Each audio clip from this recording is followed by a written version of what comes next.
बहुत सुंदर छठ व्रत गीत लेके आई हूँ। आप लोग सुनिएगा ज़रूर। आप लोग के अच्छा लगे तो वीडियो को लाइक, चैनल के सब्सक्राइब जरूर कीजिएगा। आप लोग के दिल से धन्यवाद। हाथ जोड़ी पैया परी छठी माई चरनिया सुनी लेंगिना। छठी माई हमारो बिनतिया सुनी लेंगिना। सबका के देनी छठी माई रउरो सोहगवा हमारो ना।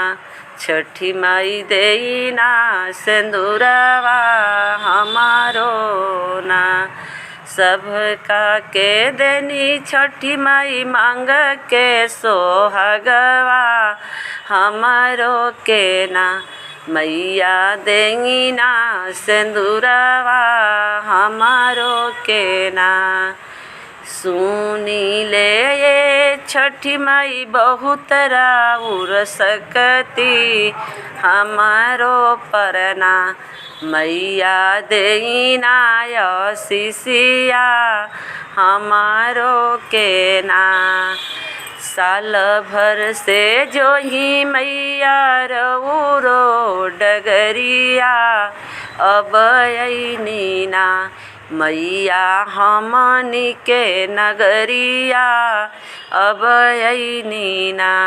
छठी माई हमारे नगरिया अब अइनी ना।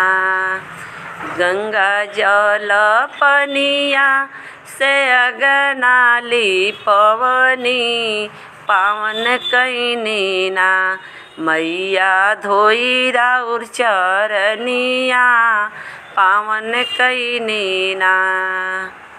कोहरा ही घरवा से कोसिया मंगवानी भरतानी ना। मैया रउरो जे कोसिया भरतानी ना। सबका के देनी माई बेटवा पतोहिया हमारो के ना। मैया भरी देती गोदिया हमारो के ना। छठी माई कर बिराउर परबिया हमहू जेना।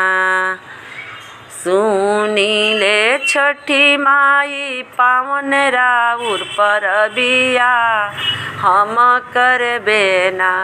छठी माई तोहरो बरतवा हम करबो ना। छठी माई रउरो परबिया हम करबे ना।